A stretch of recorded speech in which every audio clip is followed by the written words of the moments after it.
IVM. If you've got money, you've got problems because as they say, more money, more problems. But if you want to learn how to deal with these money problems, I have a podcast recommendation for you. Paisa Vaisa, hosted by Anupam Gupta, is your weekly dose of financial advice and tips that you can use to multiply your money. Maybe, I don't know. Mutual funds are subject to market risk.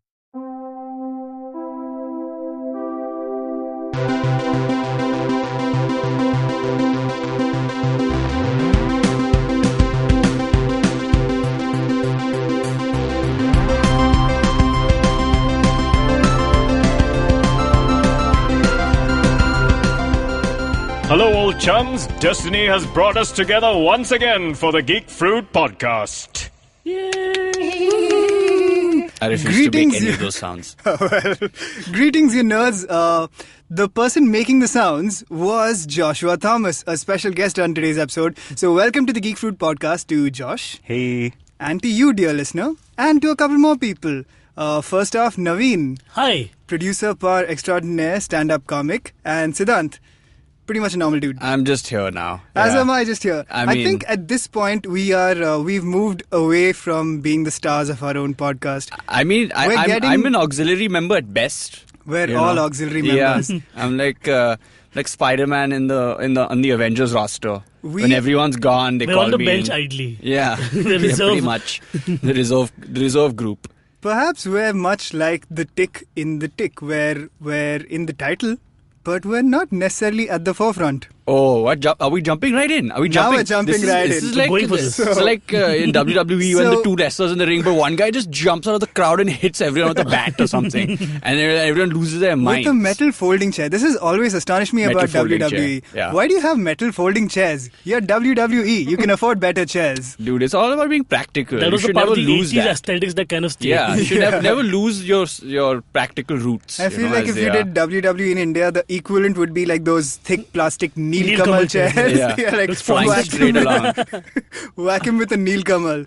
The guy's not recovering from that. Those chairs are sturdy. Yep. Neil Kamal, give us money, please.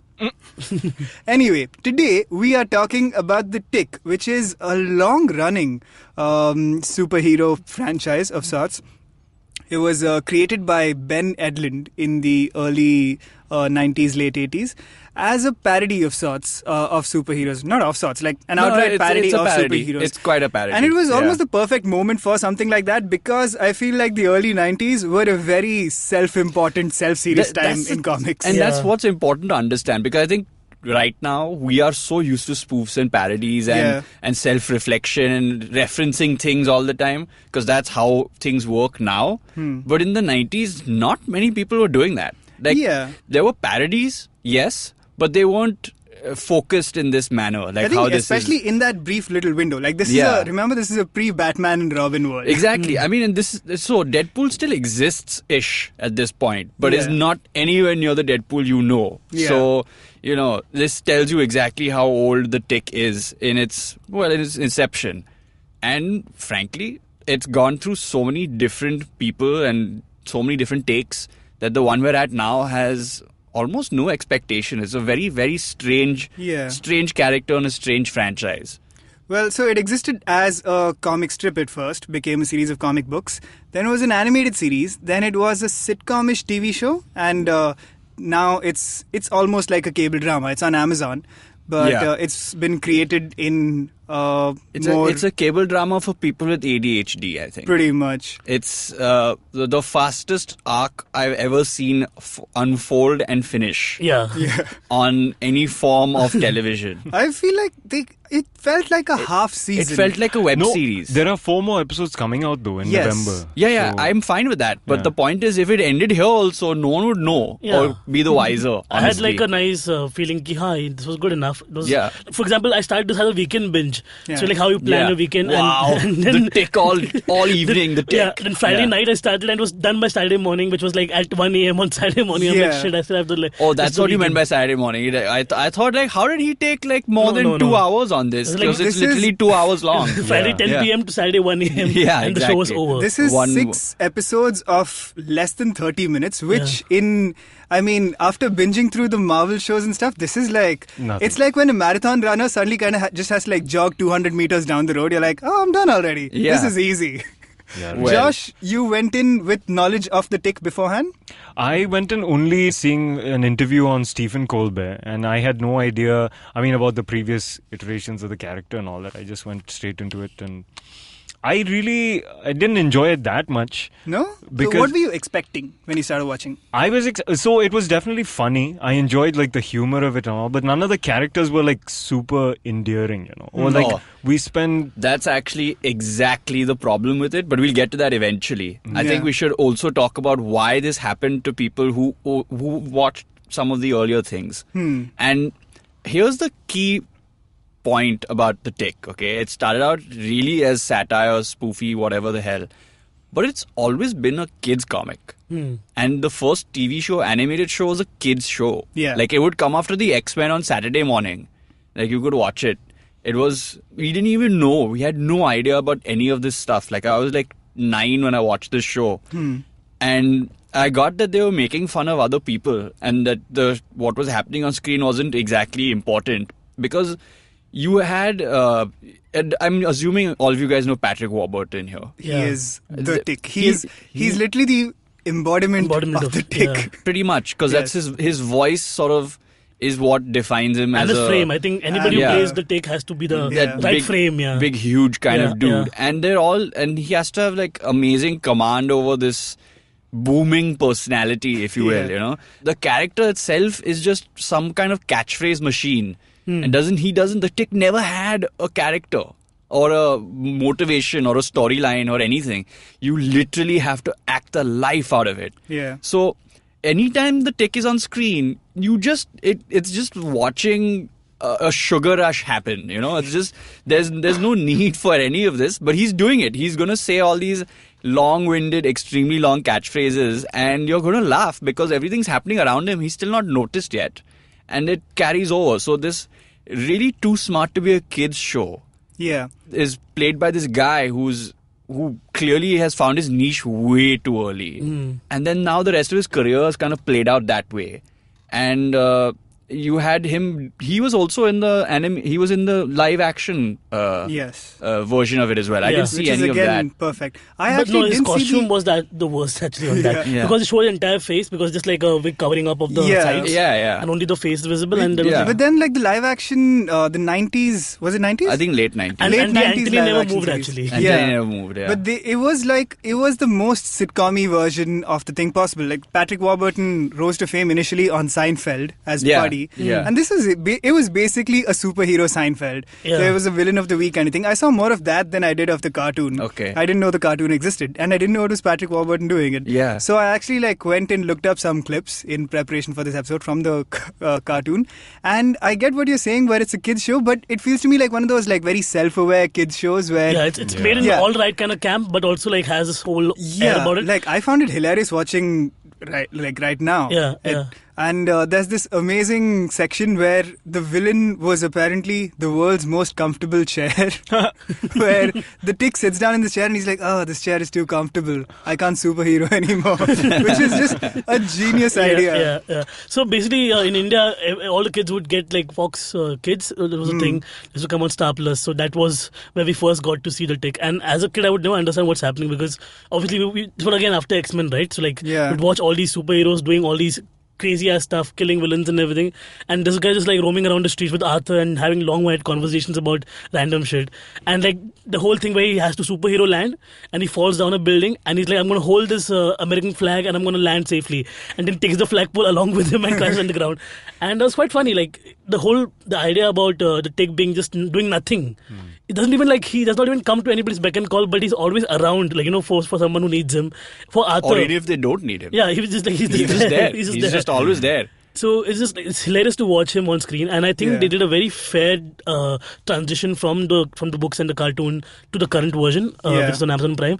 It is not a great second time watch, if you ask me. It's like you watch it and you move on with your life, but it still gives you this weird joy internally because they have some cool characters as well. I think. Yeah. I have a correction to make. So the Tick animated version was another guy.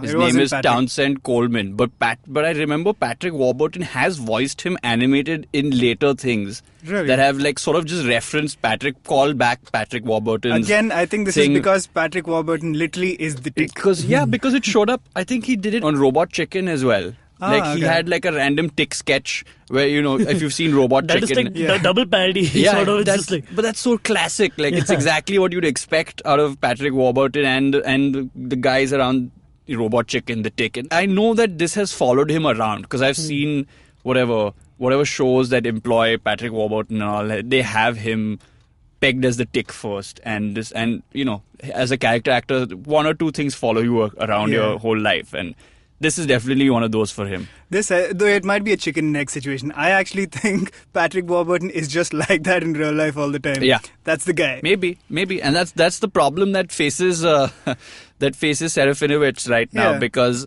he kind of has that Patrick Warburton-esque reputation right now. He's the voice guy, the English voice guy Yeah. who does all the stuff. Have you seen his Sassy Trump videos? No. Oh man, it's one of the best things on YouTube. his impersonation is pretty spot on. So what he does is he takes Donald Trump's speeches and he redoes them word for word, and ADR dubs them, but with a slightly gay affectation, like a sassy affectation, if you will. And it's so funny. It's so funny. That sounds like a brilliant idea. It is. It's really good. You can look that up. It's called Sassy. It's like Sassy Trump says, or Sassy Trump speech about this or whatever. So he literally takes the same speech, same words, and just redoes it.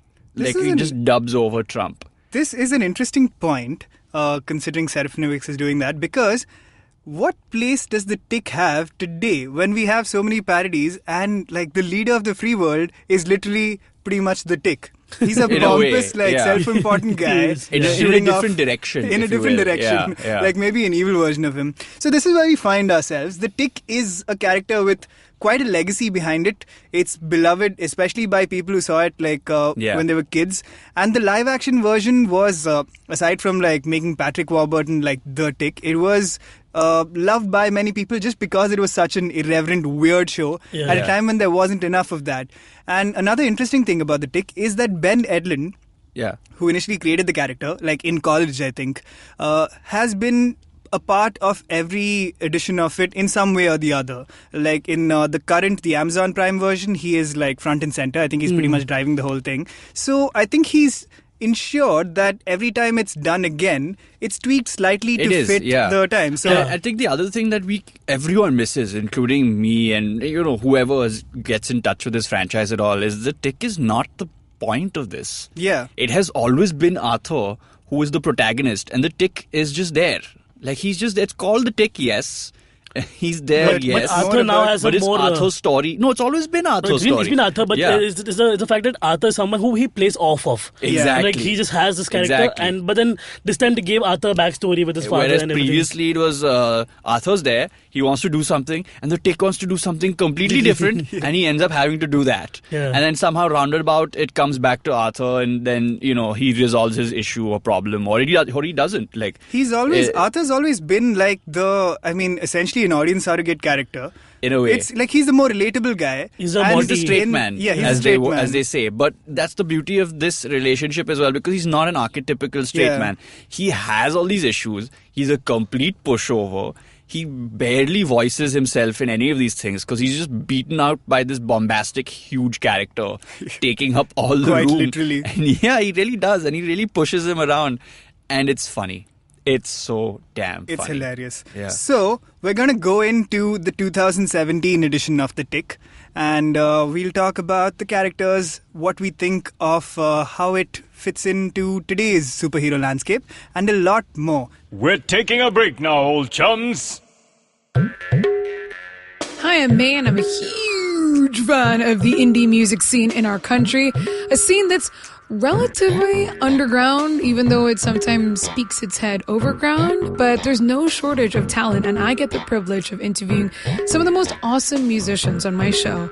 I've had the likes of Euphoria, Krish Kale, Hardcore, Randolph Correa. I've had singer-songwriters, folk singers, electronic music producers, playback singers, rappers, fusion artists, instrumentalists, classical musicians, and so on. Whether mainstream or not, these people have chosen to release their original music, and these are the people currently currently shaping the direction in which our music scene is heading. Join me on my show every Monday and tune in to discover the unique talent coming out of India today. You can catch Made in India on your favorite podcasting app or our very own IVM podcast app. Welcome back to the Geek Fruit Podcast. We are talking about the Tick. So let's get straight into the 2017 edition. Josh, you came in clean, not knowing anything. Yeah. And we've gotten a hint that you didn't super enjoy the show. No. Explain yourself. How dare you? So I did find I did enjoy some of the characters because they were like some of the moments with Overkill and Miss Lint and all that. There was some really good moments. Or with the sister and her having to do the mob sort of medical stuff. But Arthur's character, I just did not like. Like, for the first 3 episodes, I felt like I was kind of getting into it, but then the last 3 episodes, I felt like I just every time he had screen time, I felt annoyed. Like, I just didn't want. I completely agree with Josh. I just completely agree with Josh, yeah. Wait, let me just give the listener some background about the plot first. In this edition of The Tick, we begin with Arthur, who is traditionally the Tick's sidekick, but for the entire first episode, we're pretty much in Arthur's world, in his point of view. And he's a guy who's got some, like, neuroses. He's a little, like, paranoid. He's a little, like, possibly slightly schizophrenic. We never really know. Yeah, and the entire first episode, it seems possible that the Tick is just a figment of Arthur's imagination, which they very consciously played up. So Arthur essentially saw his dad get killed by a super villain called the Terror. Yeah. And the heroes that he admired with them. Oh they get killed first. They get killed first. So in a brilliant sequence, second, like in a brilliant flashback, his dad dies when he literally steps across the street to buy ice cream, was it? To buy ice cream, I think. I think something. He went to buy something, yeah. An entire ship full of superheroes just like lands on him and flattens him. And then the Terror lands like just after them and goes like, well... and then he starts killing the superheroes kind of slowly and menacingly. And then he sees Arthur across the street, takes the time to cross the street, sit down with him, and just mess with him. Yeah. Eats his ice cream. Literally mess with him. He's like, ice cream. you're not going to eat that. I'm going to eat that. It's melting. You suck and shit like that. He just shit talks the kid. Eat your ice cream. Just make sure he ruins. He knows what he's doing. Yeah. He's making sure he ruins this kid's life. And played beautifully by Jackie Earl Haley. Yeah. He killed him. Yeah. He killed him mentally. It was kind of hilarious and kind of dark and kind of funny. In a very, like, funny, not funny, haha, funny as in life's funny. Yeah, this kid is scarred for life. Sort very of funny. disgusting, kind of funny. But that's just how it is. And... so understandably, because of that, like, Arthur's a pretty messed up dude when we meet him. He is a really messed up dude. And that's the other beauty of it. Because everyone has told him he's messed up. He's a liability. He's a weirdo. And he has to stick to doing a regular job and being normal. And his sister's constantly on his case about it. And he's like, yeah, I'm fine. I'm totally great. I'm going to do great at my work and I'm going to get a promotion. I don't know. Something's going on. And it all just happens. It all comes to him like one night where he's like, oh, okay, this stakeout is going on. Yeah. Like this sort of transaction on the docks is shady. It's going on. I got to go check it out. Yeah, because he's been hunting the Terror all his life. All along. The world at large thinks the Terror is dead. Because Superior killed him. Yeah. Superior is another superhero that exists in the same universe. Yeah. That's like a another brand ambassador. That's like a Z plot at this point, which doesn't get addressed at all, which is probably a shame and a waste. It'll come back, I'm pretty sure. I think it'll come back. I'm glad it will, but like it would have been... It could have easily been the funniest thing that happened. Yeah. Him and that big fat nude guy, whatever, like really big nude guy character. Tinfoil Kevin. No. You don't remember the news thing where there's huge like. Oh yeah. Dude is walking around. That's a Z plot I forgot about. Yeah. That's why it's a Z plot because how can you miss a 350 like foot tall? He's just walking around. I'm making him taller every like 5 minutes. I know, but I don't know how tall he is. He's pretty big. Yeah, he's huge, and this superhero is like zipping around him, trying to tell him to stop walking. And we don't know what it's about. And anyway, like swatting him like a fly. Yeah, but we go back to Arthur, who's convinced that there's a conspiracy, and everyone has told him he's crazy, and he's trying to project being normal, but he's doing this thing which really looks like crazy person behavior. And obviously, this really must play on somebody who's trying to keep this a secret, that I'm not crazy, even though I'm doing this completely crazy thing. 99 times out of 100, he would be wrong and this would be a complete conspiracy theory that is getting him nowhere. So clearly he's like on the edge all the time. And this show loves to push him off the edge, but push him back onto it. Yeah. Like he's pushing, he's falling. Oh, there's a hand that comes and pulls him right back on, puts him right there on the ledge though. No one's taking him off it. And what I mean by that is the Tick just shows up. Yeah. Completely unannounced. There's no explanation. Nothing. No origin, nothing. He's literally like scouting. Arthur's literally staking out this like supervillain transaction type thing with machines and weapons or whatever happening.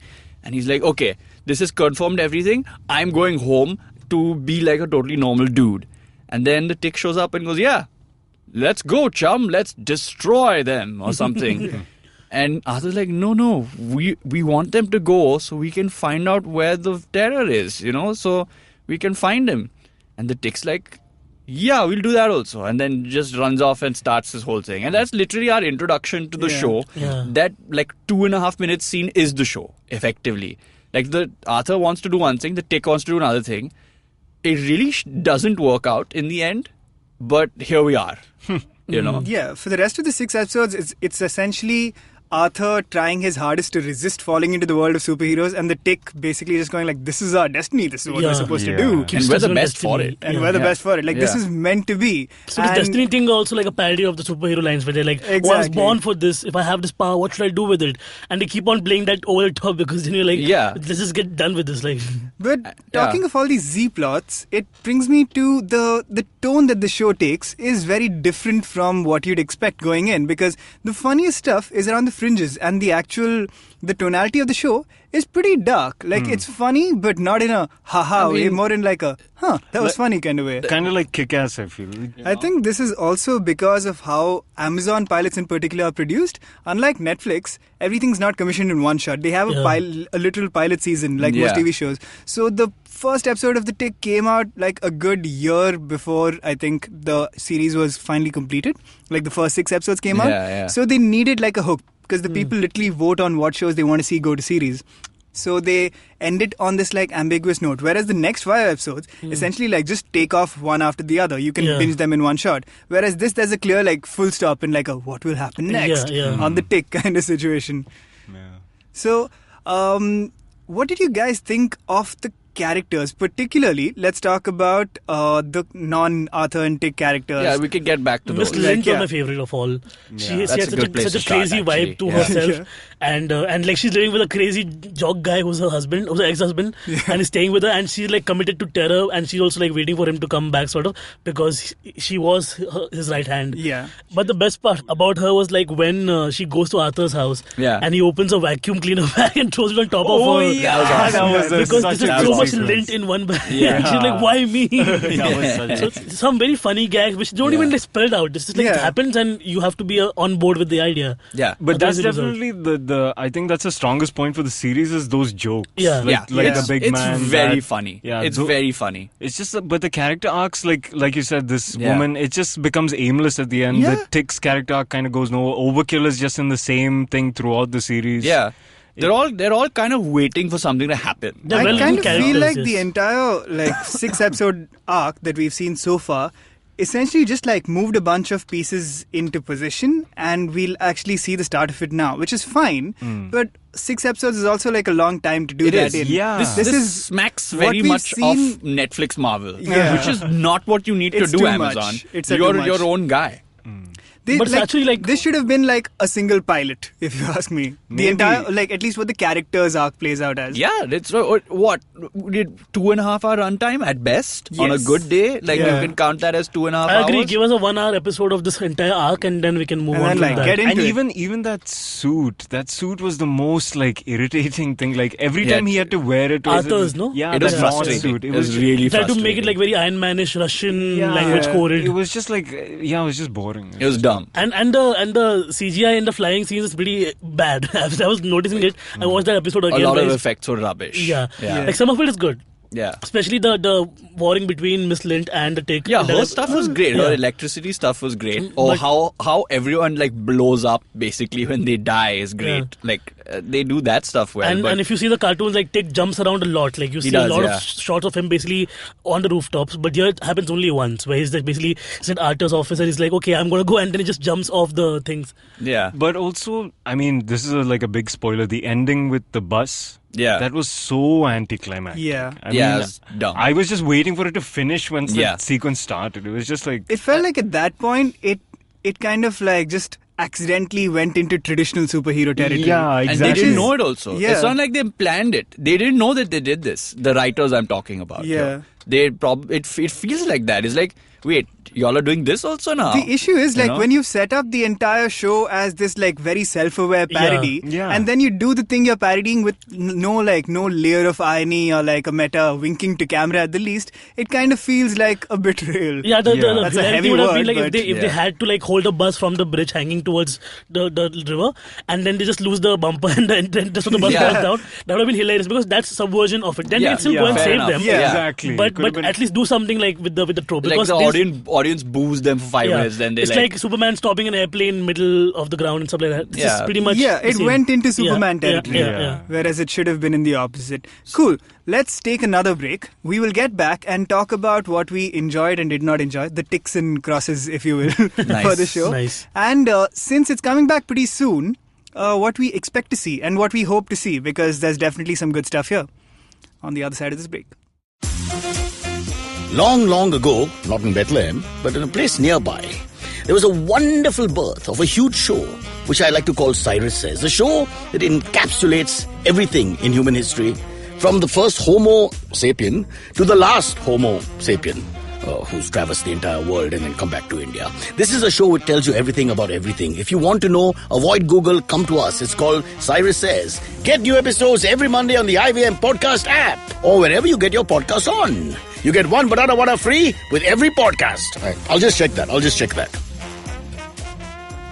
Welcome back to the Geek Fruit Podcast. We are talking the ticks. So let's do a round the table situation and talk about what we enjoyed about the show first before we get into what we didn't. So what were some tick marks for y'all? Points for that. Definitely, like we said before, some of the gags, Miss Lint, that kind of stuff. Visually, also the way it had that kind of kick-ass feel to it. I guess that it was a little bit grimy. Yeah. In this sunshiny character's world, it's a bit grimy, which is Yeah. kind of cool. And yeah. of course, like Peter Sarafinovich as the Tick was pretty good. he I was thought. really He good. was like I Yeah. would look whenever he Actually, came had this screen is the time. thing. He was good. All the actors were good. It's just that they were not written that well. Yeah. If you really think about it, like the guy who plays Arthur was good. I believed everything he said. It's just that when I found out that it wasn't worth it, the payoff was not worth it, I got angry at him when I didn't need to. I should have just got angry at the show because Yeah, you're like, really. dude, I believed you had some like psychological issue and you were schizophrenically the Tick. And that was a whole new dark angle this was going to. Yeah. But no, you're just a dumbass. And I believe that. And Yeah. that's kind of dumb. And it just generally also his constant neuroses and not going anywhere just made no sense. Because it's again, like you said, it was a 2.5 hour story Pilot, that could have been essentially. in 1.5 hour story because there were like half an hour of them talking to each other. Very Marvel Netflix, okay? Anytime the Tick was not talking to somebody, it was almost a complete waste of time. Yeah. Like you could have deleted most of that. You could have just skipped past it and it wouldn't have made a difference. Make a nice tight pilot edit. Yeah, exactly. Because the first 3 episodes I thought were good. As in I was getting into it. I was and then getting into it too, and yeah, then for sure. And then it kind of fell apart. Other stuff that's great, the way that they set up the backstories was really fun. The world itself, the terror, the superheroes in question, this Hyperion, what's it? Superion? Superion, yeah. This big nude dude. Like, there's so much. Overkill was there's also great. Overkill, his Yeah. boat. His like, boat. all that stuff is going to be so funny, and I'm waiting for it because I will watch it because of the potential is there. It's just that now the ceiling that I had set on the potential was a little high, and I'm gonna bring the expectations down a little bit. I But think for that's me, the again, main like thing. Overkill and the interaction between his boat, Danger Boat, Yeah. which is voiced by Alan Tudyk of all people, Yeah. who's now the go-to robot voice. He's the at go-to this point. robot. So good. And the interactions were pretty funny. And even when Tick and Arthur go to chill with them in the boat, he's trying to explain who he is and what he is and why he's hanging out with Overkill. The whole sequence is pretty funny. Those are the funniest parts of the show to me as well. And They- it's like, Overkill, did he talk about me? And Miss Lynn's like, Overkill goes, yeah, Miss Lind, what's she saying about me? She's saying that about me." thing. yeah, That was Overkill also and Danger funny. Boat have this like weird couple dynamic going Exactly. on. And all of these Also, things, yeah. they don't spend time prodding on all of these. Like, Yeah. why are they talking about each other like this? It's just passing sentences. It's not underlined as Yeah. like, hey, look at this joke. It just kind of happens. Yeah. Exactly. So, you I have think to be The on delivery board. was good. because Ben Edlund is obviously directly involved in this, I think he has a bigger plan for these characters in the guess, future. yeah. Yeah. Because we also saw a lot of flashbacks this season, so we'll Yeah. obviously get more flashbacks in the Same with the next few. sister. It's the sister is just like a problem. Yeah, she's You just know, like she's just a problem, and you're like, and when you see her not with She's her a brother, liability, yeah. when you see her not with her brother, not with a Tick, she's quite badass. Like you think, oh, why is this chick a problem? Like she's Yeah. a battlefield medic, basically. You know, she's cool. So why is she constantly getting in everyone's way? But But she she's just not comes in for like supposed- one I key think- feature is that like she's helping all Yeah. these guys, Yeah. Terror's army, basically trying to help them get cured. Yeah. And Tick is the one beating them up. Yeah, But- without but- realizing it. Yeah. She's actually more of the audience perspective because everything she asks for of Arthur It's and like perfectly the world in reasonable. general. Yeah, Yeah. that's what a normal human being would do. Where it's Yeah. like, Yeah. hey, put the flying suit down and go back to work, which is Or expected. stop flying in the air in this suit that you don't know how to pilot because you're going to crash and die. Exactly. Yeah. You know? Very fair points. Yeah, And it's in some foreign language. You can't even read the instructions. yeah. But You the know? fact that he has to control it with his eyeballs was too funny. Like, I think that was he's just trying to like just, That was the entire sequence, that episode that begins with him up in the air going like, how do I run this thing? And then trying to call his sister and the Yeah, Tick that was damn who are good. hanging at a party is one of the funnier sequences we have before And it goes into that traditional She's talking superhero him thing. down. And he's like, no, fly faster, grab destiny. doing good, Arthur. He's Yeah. like applauding him. And he also, it's okay. It's also the Tick interacting with the other smaller, like incidental side characters in the world, like the shopkeeper, Tinfoil Kevin, shopkeeper's mother who makes food that he can never pronounce. Yeah. Like all this stuff, or the Ramses henchman, like Ramses himself. Whatever the Tick touches turns to gold, basically. Because all these characters are quite funny. They all have little like characteristics which you can Yeah. always, you know, they're funny by themselves. And then when he interacts with them, it's funnier. Yeah, because Tinfoil Kevin is this character hanging out on the streets, and then next thing you know, he's actually in his house taking a bath. And that guy is from Home Alone. Like he's Kevin McAllister's. Yes, this I didn't know. Yeah, he's the the guy older who brother. bullies him. That's so funny. And his name is now Kevin in this. It's His Amazing. real name is Devin. It's a weird Well one. done. Yeah. Well And his done, real everybody. name is Devin? Yeah. Wow. He's Life- living in a infinite loop in life. Yeah. I feel like basically. he's living in some version of the Tick universe. Yeah. Where he's wearing a tinfoil. Also, I love how the Tick just talks about himself because he has no idea, right? It's revealed kind of late-ish in the show that he has no memory yeah. of whatever's going on. He has like a 5-day memory of life. He's a blank plate, basically. Yeah, and one of the best ways I've heard powers described ever is when Tick goes, I'm about as strong as a overcrowded bus stop full of men. And I'm like, that's amazing. But what else can you do? We have no idea. Apparently he can't feel any pain, which is one of the older Tick powers. The antennae are a weak point. He's clearly as strong as a bus stop full of men. Yes. But what else can he do? Can he jump? Can he do something? We don't know. We actually don't know yet. We don't know. Which brings us to what we can expect from the show going forward. Because clearly there are issues. Not all of us are completely happy with it.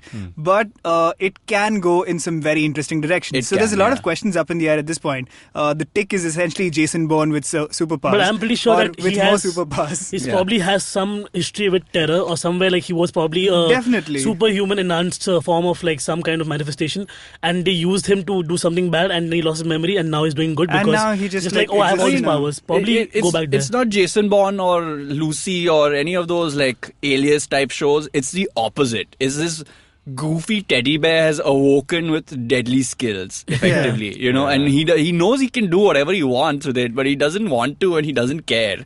He just wants to beat evil. It's the Bone inverse, which Bone. could be like movie number 8 for all you know. 8 or 9. But like his still costume play a lot. Moby in the end. As much as the robot flying costume for Arthur was terrible, the actual tick costume was pretty ergonomic, if I would. Yeah, it was good. Because It was good, Patrick yeah. Warburton's costume didn't let him move again. The same problem with Batman costumes also had a problem with. Yeah. Like they're just basically moving the entire torso. You and can't look turn aside. your Yeah. neck. But this guy could do it because there was a proper cloth hanging in the middle of his neck and chest. And his So two antennae funny, man. have a life of their own. Yeah, that's which is, pretty cool. Like, it's distracting at first, but then it's kind of fun. Yeah, it adds to the So, character. what do you guys think the focus of the tick should be? Like, where do you think it should I go? have the answer to this. It should all hinge on the terror. Everything should be like directed around that because it will be funny. It will raise the stakes. This show has no stakes. I mean, the whole point was to find the terror. Now let's just attack him, please. Let's not beat around the bush anymore. Let's not have conversations about Arthur and his life and his mother and everything else. Let's literally have him attack some bunch of things and let like Overkill, the Tick, Arthur, maybe his sister all just get together and kick the shit out. This does seem like the direction we are heading in, though. Essentially, Yeah. we've taken like 6 I episodes just to hope it set gets up there. to like this. I I really- hope so too. Yeah. Naveen, what are you hoping to see? I just hope like it continues in the same vein. I hope it doesn't take itself too seriously, like the bus scene, as I said, and the flying scene. Some of those small things can be taken care of. And essentially, as I was reading about the show as well, they had the whole agenda to not only make it slapstick and weird and parody-ish, but also to keep some kind of conflict in there. So I'm glad that they have a conflict. I like Arthur's backstory and how it's heading forward. I'm very glad to see Terror's storyline now, how it goes, and Miss Lind and him interacting obviously will be more funny in the future. Because Jackie Hall really is amazing. I think he's one of the most underrated actors of all time, of 21st century in fact. Like he should be given more credit where it's due, so it's definitely building up to something good. It's a great franchise to... Because everything right now is in the franchise world, but here's something that we have not seen so well, done better in the past. So let's hope that it becomes something much more memorable. Josh, what are you hoping for from the tick? Yeah, just to see what kind of conflicts they bring up between the terror and the tick, and also if Superior makes an appearance, as we were discussing before. Yeah, that's a good plan. Yeah, see that'd how be they a great might plan. Yeah. how they might incorporate some of these little subplots that don't seem to be going anywhere at the moment. But Yeah, so essentially, like, I think what we're all hoping for is for the storyline basically to become a little more tight. yeah. Essentially, because the ingredients are there. It's funny, it's dark in the right places. It's randomly got- gory. It's randomly gory. Yeah. It's all the best things. It's just that they don't quite fit together yet, and we're all Yeah. hoping it falls into place. Yeah. Let me posit a alternate theory, though. I kind of wonder if maybe they should just go the early tick route and make this like a funny laugh out loud show. Because my favorite parts of the show were the gags, were like the odd, like Yeah, for the sure. danger boat dynamic, or like the bit where he's trying to Arthur's trying to talk to the tick and his sister on the ground, and bits like that. Or the part where it's revealed that the tick has essentially like no memory, where Arthur goes like, so you'll go home, and the tick goes like, yeah, old chum. And then you realize he has no idea what to do with Yes. I himself. feel bad for him at that point when he goes, "You don't have a home, do you?" Yeah. And his face just goes, "I don't." His antenna actually went downwards. That was so cute. It was a good I movie. love those parts. So I wonder if it could just be like a sitcom with a little pathos rather than this like... I feel like it's trying a little too much. The world which is- domination thing That's can be true. a Yeah. It is trying a little too much, but we're here now in a way. Like, for Like, example, I'll I tell don't think you. you can take this back. So basically, Sharanya suggested this show called Norsemen, which is basically Vikings, and it's just like a sitcom based on Vikings' lives. Like they're having trivial issues, like they have this leader who's not so much into raping and pillaging, but more into like art and poetry. So when he sees blood, he kind of faints and stuff like that. So if we just did more of that, like, a Yeah. superhero universe, for example, if Terror and Miss Lind are running the whole evil empire, but they're having all these smaller problems, like her Yeah. with her husband and him with like leadership in general, that'd be so much funny to watch. And as you said, Exactly. as it said, we should have more terror in this because then he adds a he's new awesome, dimension yeah. altogether. I feel like this is because Ben Edlund wants to try something new, so he's going in this direction with I'm it. with him entirely. Like, But I'm like, sure, but I independent also art. think like, man, just be funny, which is like Yeah. they And are. they have it. They have the humor down. yeah. Be even Like funnier. when they want to be funny, they're really funny. Like Yeah. I genuinely haven't seen stuff much funnier than this in the last year. Yeah. So But Norseman is funnier. I was just like, I haven't seen it, recommend so- that. Please watch yeah. it if you can. we Check it will out. check I'll out check it out. Norsemen. what I'd actually like to close on is I really think they should bring the world's most comfortable chair back. Easily the most diabolical. I'm ready for it. Yeah. I'm ready for it. Yeah. So that's what we're hoping for from The Tick. Did you guys watch The Tick? Are you going to watch it again? What are you hoping for? Tell us all of these things. You can talk to us individually on our various internet handles. Josh, where can people talk to you? Nowhere at the moment. I have an email address. They can listen to you on IVM Likes. Oh yeah, you can do that. Yeah, Do that. Check me out on IVM Likes with Naveen and Abbas and Sharanya, where we recommend books, podcasts, music, everything, pop culture. Yes, and you can find me at no_Rona. I'm doing comedy around town. Check me out sometime. And my comedy as well. And your comedy as well. Siddhant, where can people talk to you? You can talk to me on Twitter, Siddhant_Mehta. You can write to us at Geek Fruit. Yes. You can write for Geek Fruit if you want. I edit the little blog that we run. Yeah. Talk to us on contactgeekfruit@gmail.com. Email us your pitches. We will say yes, most likely. Yeah. And debate various things with us. We are on all the social medias at GeekFruitHQ. And that's about it for this week. We will catch you next week. Until then, I'm going to ask Josh to take us out on another Goodbye, Old Chum. Goodbye, old chums. Till the next time. See ya, you nerds. Bye-bye.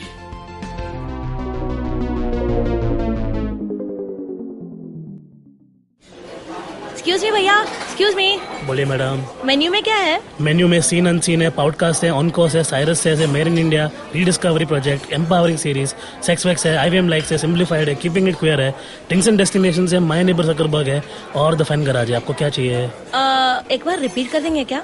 Repeat नहीं करता हम. आप जाओ IVMpodcast.com पे और सुनो ये सब, या फिर डाउनलोड करो उनका ऐप. सब आपकी उंगलियों पे.